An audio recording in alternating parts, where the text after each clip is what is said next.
नमस्कार दोस्तों, versus of wisdom में आपका हार्दिक स्वागत है।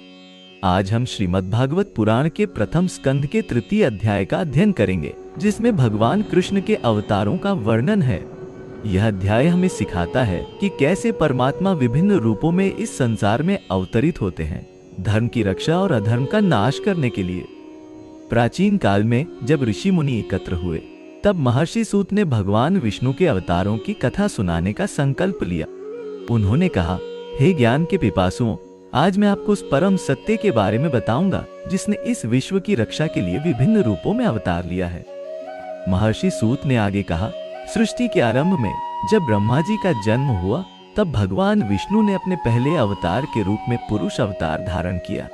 इस अवतार में उन्होंने विराट पुरुष का रूप लिया, जिससे संपूर्ण ब्रह्मांड की रचना हुई। उनके शरीर से ही सूर्य, चंद्र, नक्षत्र और समस्त लोकों की उत्पत्ति हुई। ऋषियों के मुख पर विस्मय था।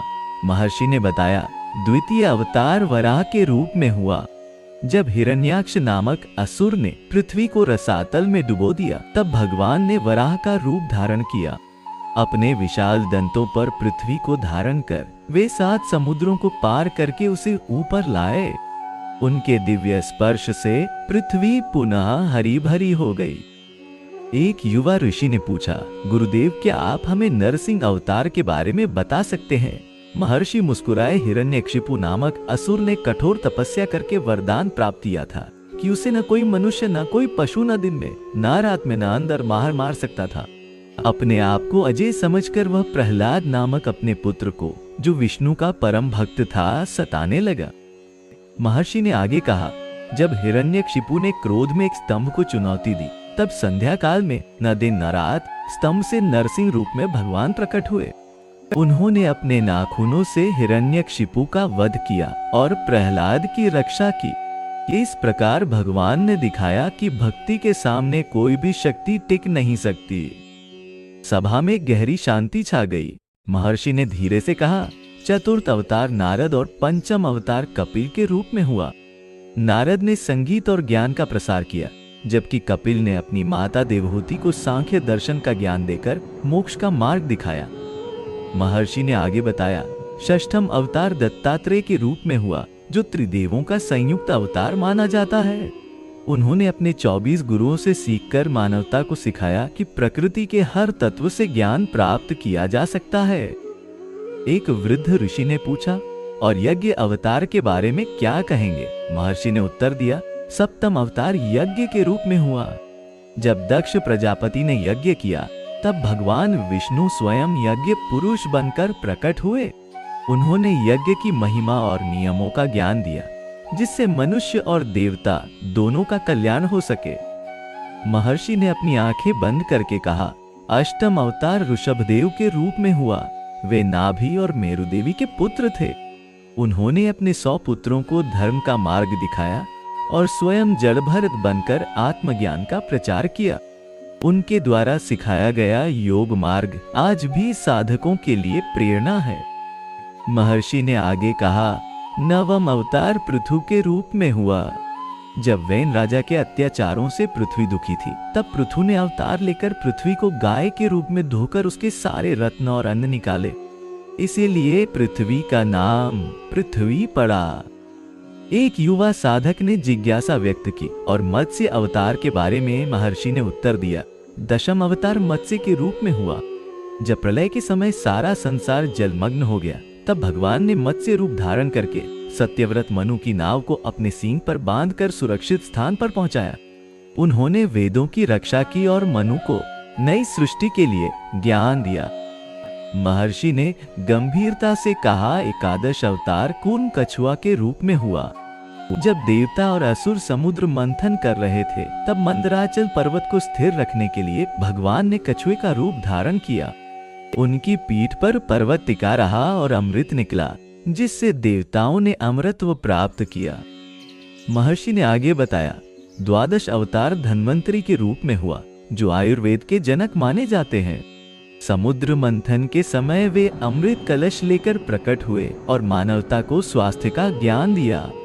उनके द्वारा बताए गए आयुर्वेद के सिद्धांत आज भी हमारे जीवन को स्वस्थ बनाते हैं। एक वृद्ध साधिका ने पूछा, क्या आप मोहिनी अवतार के बारे में बता सकते हैं? महर्षि ने मुस्कुराकर कहा, त्रयोदश अवतार मोहिनी के रूप में हुआ। जब असुर अमृत पर कब्जा करना चाहते थे, तब भगवान ने अलौकिक सुंदरी का रूप धारण किया। उनके मोहक रूप से मोहित होकर असुरों ने अमृत कलश उन्हें सौंप दिया, जिसे उन्होंने देवताओं को पिला दिया। महर्षि ने गंभीर होकर कहा, चतुर्दश अवतार नृसिंह के बारे में मैंने पहले ही बताया है। पंचदश अवतार कपिल मुनि के रूप में हुआ, जिन्होंने अपनी माता देवहूति को सांख्य दर्शन का ज्ञान देकर मोक्ष प्रदान किया। महर्षि ने आगे कहा, षोडश अवतार दत्तात्रेय के रूप में हुआ। सप्तदश अवतार मंधाता के रूप में हुआ, जिन्होंने धर्म की स्थापना की। अष्टादश अवतार धन्वंतरी के रूप में हुआ, जिनके बारे में मैंने पहले बताया है। एक युवा ऋषि ने पूछा, और परशुराम जी के बारे में? महर्षि ने कहा, 19वां अवतार परशुराम के रूप में हुआ। जमदग्नि ऋषि के पुत्र परशुराम ने अपने पिता की हत्या का बदला लेने के लिए 21 बार पृथ्वी को क्षत्रियों से रहित कर दिया था। उन्होंने अपनी कुल्हाड़ी से अत्याचारी राजाओं का वध किया और धरती को शांति प्रदान की। महर्षि की आंखों में दिव्य चमक आई। 20वां अवतार राम के रूप में हुआ। अयोध्या के राजा दशरथ के पुत्र के रूप में जन्म लेकर उन्होंने मर्यादा पुरुषोत्तम का आदर्श स्थापित किया। रावण का वध करके सीता माता को मुक्त कराया और अयोध्या में राम राज्य की स्थापना की, जो आज भी आदर्श शासन का प्रतीक है। सभा में उपस्थित सभी लोग राम नाम के उच्चारण से भाव विभोर हो गए। महर्षि ने आगे कहा, 21वां अवतार कृष्ण के रूप में हुआ। वसुदेव और देवकी के पुत्र के रूप में जन्म लेकर उन्होंने कंस, शिशुपाल और कालयवन जैसे अनेक दुष्टों का वध किया। गीता का उपदेश देकर उन्होंने अर्जुन को कर्म का महत्व समझाया और भक्ति मार्ग का प्रचार किया। महर्षि ने गहरी सांस ली।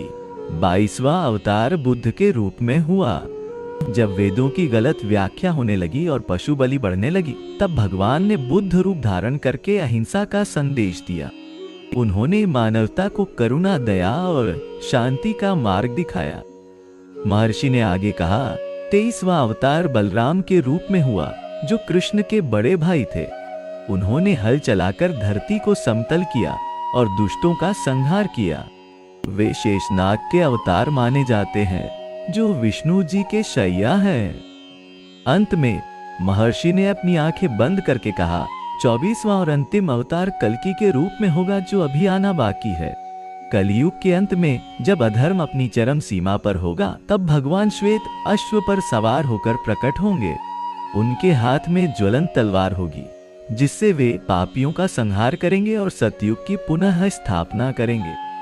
महर्षि ने अपने नेत्र खोले और कहा, ये 24 अवतार भगवान विष्णु के हैं, जिन्होंने विभिन्न युगों में धर्म की रक्षा के लिए अवतार लिया। लेकिन याद रखें, ये केवल उनके प्रमुख अवतार हैं। वास्तव में भगवान के अवतारों की संख्या अनंत है, जैसे नदी से निकलने वाले हजारों जलकण। एक वृद्ध साधक ने पूछा, गुरुदेव, इन अवतारों का हमारे जीवन में क्या महत्व है? महर्षि मुस्कुराए, अवतार का अर्थ है अवतरण, नीचे आना। भगवान अपनी दिव्य लीला के लिए मनुष्य रूप धारण करते हैं। वे हमें सिखाते हैं कि धर्म की रक्षा और अधर्म के विनाश के लिए हमें भी अपने स्तर पर प्रयास करना चाहिए। महर्षि ने अपना हाथ उठाकर आशीर्वाद दिया। जब जब धर्म की हानि होती है, तब तब भगवान अवतार लेते हैं। लेकिन सच्चा भक्त वह है जो अपने हृदय में भगवान के अवतरण का अनुभव करता है। जिसके हृदय में प्रेम, करुणा और सेवा का भाव है, उसके अंदर ही भगवान का वास होता है। सूर्यास्त के समय जब आकाश में लाली छा गई थी, महर्षि ने अपना उपदेश समाप्त किया। इन 24 अवतारों की कथा हमें सिखाती है कि भगवान हमेशा धर्म की रक्षा के लिए तत्पर रहते हैं। हमारा कर्तव्य है कि हम भी अपने जीवन में सत्य, अहिंसा, प्रेम और सेवा के मार्ग पर चलें। यही सच्ची भक्ति है, यही मानव जीवन का सार है। मित्रों, आज हमने श्रीमद् भागवत पुराण के प्रथम स्कंध के 3 अध्याय से भगवान के अवतारों के बारे में जाना। आशा है कि यह दिव्य ज्ञान आपके जीवन में प्रकाश लाएगा। यदि आपको यह वीडियो पसंद आया तो कृपया इसे लाइक करें, अपने मित्रों के साथ शेयर करें और वर्सेस ऑफ विजडम चैनल को सब्सक्राइब करें। आपके साथ इस आध्यात्मिक यात्रा पर चलने के लिए हम आभारी हैं। फिर मिलेंगे अगले अध्याय में, तब तक के लिए जय श्री कृष्ण।